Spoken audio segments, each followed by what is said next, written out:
Hello everyone, myself Bhumit from Collegedunia. Today I am at LJ University, which is located in Ahmedabad. Today we are having with Dinesh Awasthi sir. He is a Vice-Chancellor in LJ University. Hello sir, welcome to our education portal Collegedunia. Hello. So start with the questionnaire session sir. Yep. My first question is, you have held key position at education institute throughout your professional career. So what are the key factors that keep you connected with education sector? Well, very interesting question. Right from my early childhood, I was always fascinated by my teachers. And always I looked at them with lot of awe. And when I grew up, I thought that is the only profession I want to enter into. And from day one, I never wanted to go for IAS or any other service or business. I just wanted to be a teacher. And that is how I started my career in Agra University. From there, I shifted to Entrepreneurship Development Institute. From there, Indian Institute of Management, Lucknow. Then again to EDI, Entrepreneurship Development Institute, and there was director for 10 and a half, 12 years. So it has been education sector only which I have been associated. No other sector I have. So now, of course, I am not directly in teaching, but for the last 15 years or so, I am more into education administration rather than teaching. But throughout my career, I have been a teacher. Very nicely explained, sir. So coming to the next question, being the Vice-Chancellor of LJ University, what is your philosophy of leadership? How would you describe your leadership style? Well, this question I would like to answer with a poem of Tagore. Very famous, where the head is held high. That is my philosophy. The place where people can think free, people can express, where people could go beyond the boundaries of thoughts, a free thinking society, where the mind is free to think, in Tagore words. So my style of leadership is to empower people. See, any leader must create leaders. If you can't create leaders, you will never succeed. You can't assume everything yourself. So throughout my life, wherever I have been, I have created lot more leaders and delegated lot of powers and authorities and responsibilities. So it is not only authority which is to be delegated, but a lot of responsibilities also go along. And then leave people free to take decisions. Don't have to encroach upon their process of thoughts and not let them take decisions. Everything comes to your table to sign. Why? So my style throughout has been in my career as an educational administrator that I've created a lot of leaders who have been very good in decision making. They have made decisions, and by and large, so far I have been successful. So this formula works, that create more leaders, delegate powers, delegate authorities, and make them responsible. And people will respond, I tell you. There is fabulous model of leadership where you can lead from the front, but people around you who themselves are leaders, and that gives you a lot of strength. Very well said, sir. So on that note, my next question is, what do you think your roles and responsibility to the university and the students are? Well, here my responsibility as a Vice-Chancellor is to ensure an ecosystem of good education. An ecosystem which does not create robots amongst students, but a system which creates human beings, which creates people who can think, which creates people who are good professionals, which creates people who are industry ready. And there is an overall environment of learning. Because if environment is not conducive to learn, whatever good university you might have will not work. Buildings, by the way, don't make universities or don't make anything. Taj Mahal is there, but is a monument. So I don't want this university to become a monument of beautiful buildings, but I would like to see this university as a vibrant place where people are innovating, people are thinking, people are doing research, people are getting education, people are getting and education of life, creating human beings who are sensitive, who think beyond themselves, who are good citizens. Can we create that? Purpose of education is, for me, is not degree. Degree is byproduct. Purpose of education is to create good human beings. And that is what I will strive, to create good human beings. And that is possible only when you have a good faculty. And I am really very happy to say that I am fortunate to have a very good faculty who are very, very sensitive. And this sensitivity works all over, across the university. And rest is, time will tell what will be the outcome. Very well said, sir. So on that note, my next question is, what do you think should be the university's top priority over the next 10 years? Well, I have been a teacher and a researcher. And anybody who talks to me that what has to be the priority of education, I always say that only teaching is not education. What is difference between MIT and other universities, or Harvard and other universities, or within the country? What is difference between JNU kind of universities and other universities? The sole differentiator is research and innovation. Look at how many patents come, what kind of research is being done, which has global impact. Now, I would like this university to be known not only as a teaching university.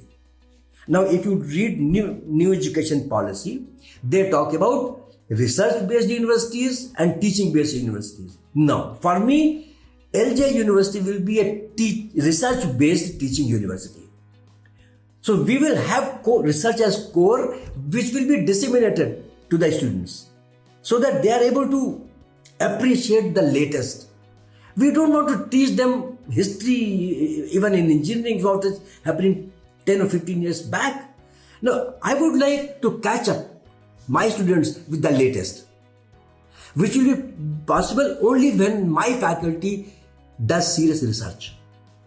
Because research makes you connect with the world. Research makes you to connect with the latest in the industry or latest in the discipline which you are in. And from that point of view, I would like to focus on research. So research, and research, for which funding will not be a constant. And the very first year, we have started PhD program.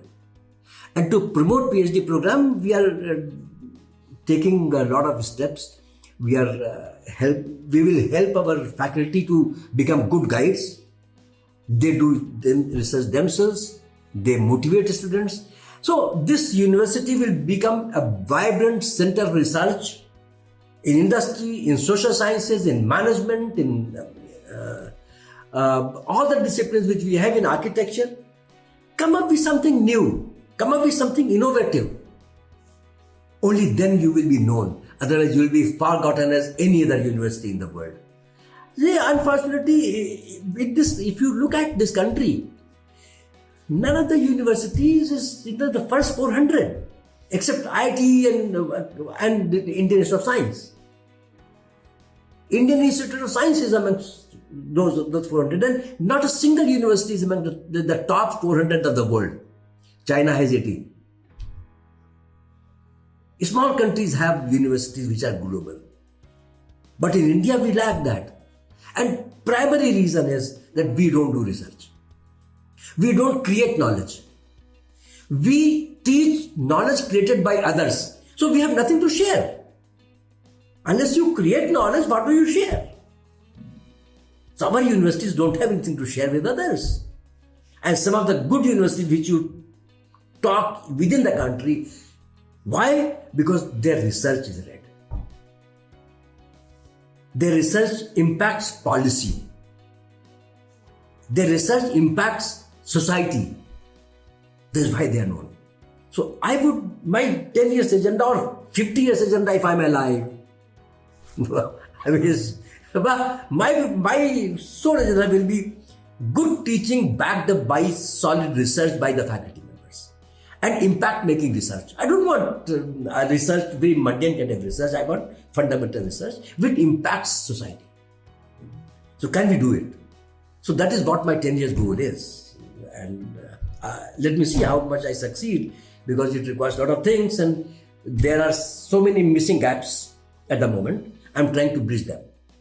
But if you ask my sole agenda, besides good teaching, providing good education to students, will be research. Very well said, sir. So coming to the next question, what would you like people to know about your university they may not know? Well, we always say and claim that we are a university with difference. Now, saying that we are a university with difference does not make any sense unless you can show or unless you can prove that this is a university with difference. Now, first thing,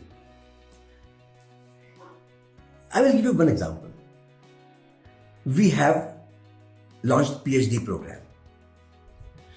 All the universities, you go to any university, they have PhD programs, they have fees. Except some government universities where fellowships are provided by government. But you go to any private university, there are no fellowships, there are fees. We are also charging fees. But do you know, we are charging 2.10 lakh rupees. And we are returning back to PhD students 3.5 lakh rupees. But it is performance based, it is not a role. We don't want to make it a commercial proposition, commercial business. We are in the field of education. If we have to earn money, a pan ka galla will give us better money, better returns to investment. But once you are in education, you are not a shop. So our philosophy is that no student should go back without education simply because he or she does not have money.